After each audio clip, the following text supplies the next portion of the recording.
Welcome, everyone. My name's Crystal, and today I'm going to be talking to you about Kurt Vonnegut's Slaughterhouse-Five, a book about KB's own life with a hint of science fiction. Let's get into it. So, who is Kurt Vonnegut? So, according to Britannica.com, Kurt Vonnegut is known for his satire novels who frequently used postmodern techniques as well as elements of fantasy and science fiction to highlight the horrors and ironies of 20th century civilization. KV was born November 11th, 1922, and he was the youngest of three siblings. His father was an architect, and his mother was the daughter of a wealthy brewer. His family would soon face financial troubles from the Depression of the 1930s. This would lead him to drop out of his private school and start attending public school. There, he would begin writing for the Echo and begin a managing editor position for the Sun, both papers for his school.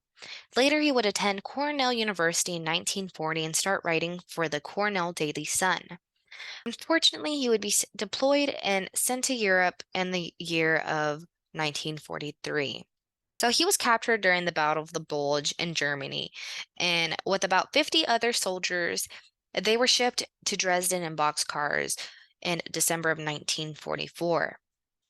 There in Dresden, they would be kept in a slaughterhouse's underground meat locker, 60 feet below ground, where they were kept as prisoners of war and were put to work to make vitamins.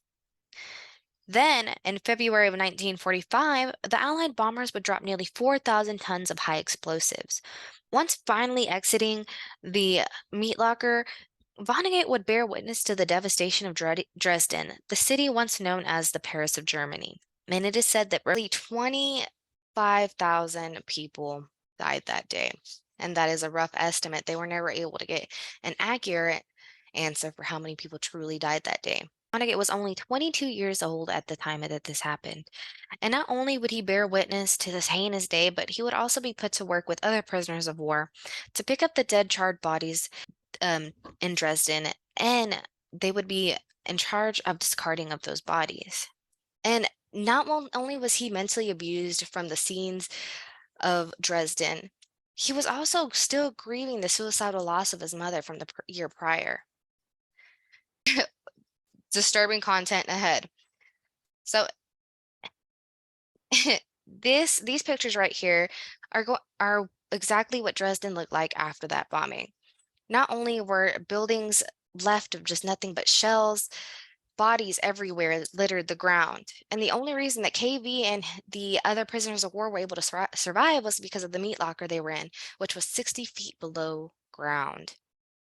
So KV would soon arrive back home in May of 1945. He would be known as a 22-year-old veteran with a Purple Heart. From there, Vonnegut would marry his high school sweetheart, Mary Jane Fox. They would have three children together.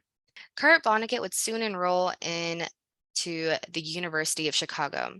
There, he would attend as a graduate student in anthropology. While attending college, he would begin working as a reporter for the Chicago City News Bureau. KV would finally begin his career as a fiction writer when he begins working in the public relations department at General Electric. And according to biography.com, he worked several jobs before his writing career took off, including a newspaper reporter, teacher, public relations employee for General Electric. And Vonnegut and his wife would also soon adopt his sister's three children after her death in 1958. Kurt Vonnegut was often known as a pessimistic man. His opinion of human nature was low, and that a low opinion applied to his heroes and his villains alike. He was endlessly disappointed in himself. What is Slaughterhouse-Five about? Slaughterhouse-Five is about the story of Billy Pilgrim as he becomes unstuck in time.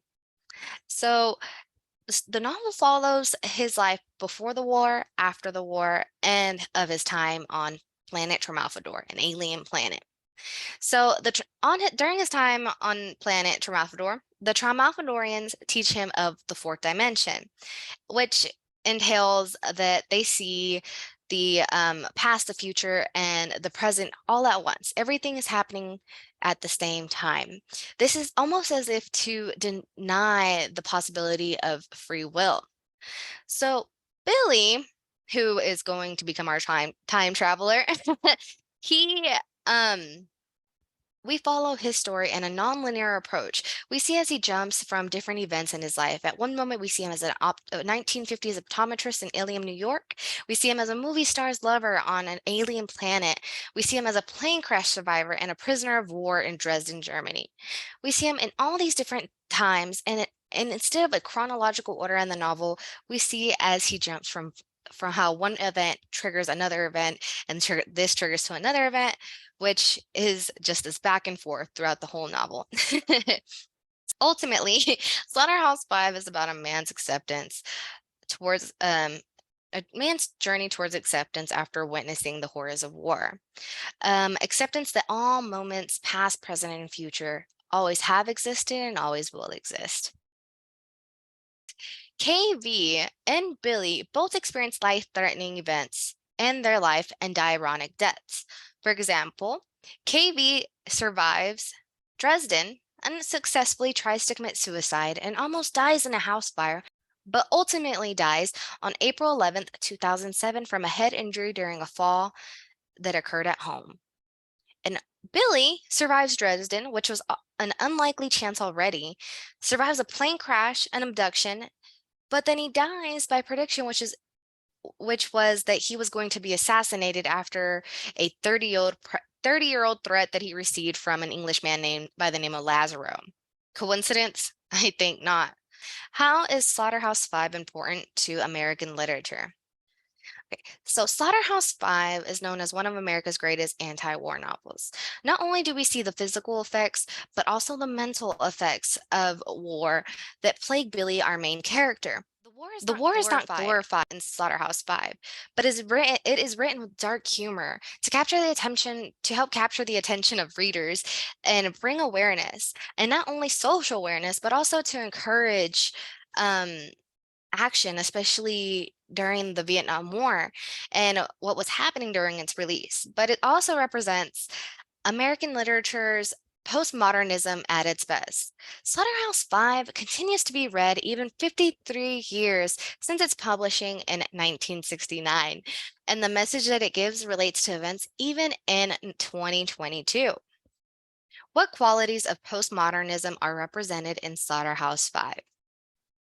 All right, so there are three main qualities that I noticed in Slaughterhouse-Five. Those are metafiction, experimentation, and Black humor and irony. So to begin, I thought I'd start with the most obvious. Well, one of the most obvious, metafiction. So we first see metafiction as this novel is about Kurt Vonnegut's life almost. The main character Billy follows the same events as Kurt Vonnegut. And also, Kurt Vonnegut immerses himself in the story, and especially in the first and the second chapter, as he himself narrates those chapters.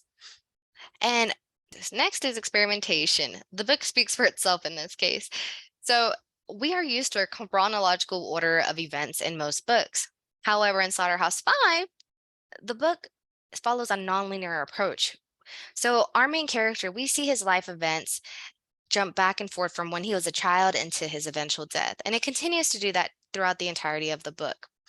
And I felt that because of that, we were able to understand Kurt Vonnegut's message even more and understand the effects of the war that Billy ends up experiencing because of that. Now, finally, Black humor and irony. So Kurt Vonnegut's works are known as being dark, humorous, and often have irony. And in this case, there was a lot of it. So this example that we see of Black humor and anxiety, well, the first example that I'd like to talk to you about is the hobo. So he's known for the phrase of saying, "This ain't bad and this ain't nothing at all."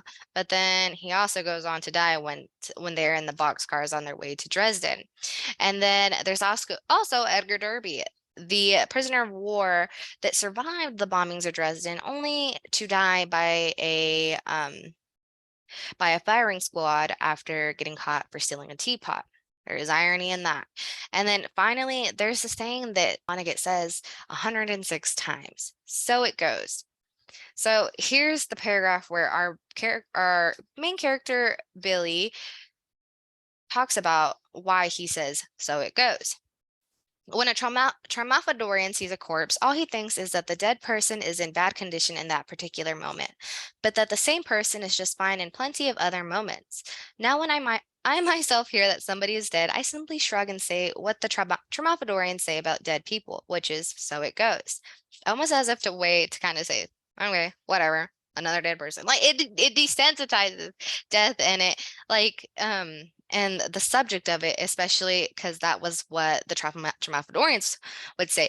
And in this case, the book says so it goes 106 times after every time somebody dies, which is something you should pay attention to if you decide to read this book. Why should people read Slaughterhouse-Five, and how is it relatable? So I'm pretty sure I've said this multiple times during this video, but Slaughterhouse-Five is a masterpiece. We see so many things in this book. We see mental health issues, we see war, we see death, we see aliens. There's so many different aspects in this book that I think pull it together and make it such a great read. And also another fun fact is this book is considered is on the banned books list for many schools. And I mean, as much as I am against that, I just feel that like when a book is on a banned books list for schools, it makes me want to read it more because I feel like there's an important message to be read, which in this case was the anti-war message and Slaughterhouse-Five, also known as the Children's Crusaders. Also, the book is very relatable. It mentions mental health and war, which I think we can all relate to now, even in today's time, especially with the war. We continue to see war happening all around us. And it may not be as common as it was back then, but we still see it. For example, Ukraine and Russia.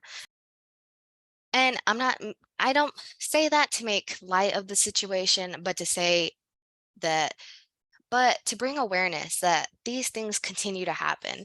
And all I'd like to say is that although war is never a pretty thing, and it's definitely not something we want to experience, this book provides a different perspective on the subject and informs readers of war and the effects of war physically and mentally.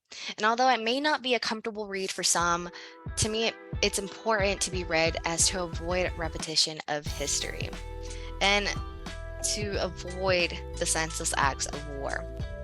All right, thank you for tuning in with me today. And we talk about Kurt Vonnegut's Slaughterhouse-Five today, also known as the Children's Crusaders. I hope y'all will give this book a chance and add it to your to-read list. See y'all next time. Peace out.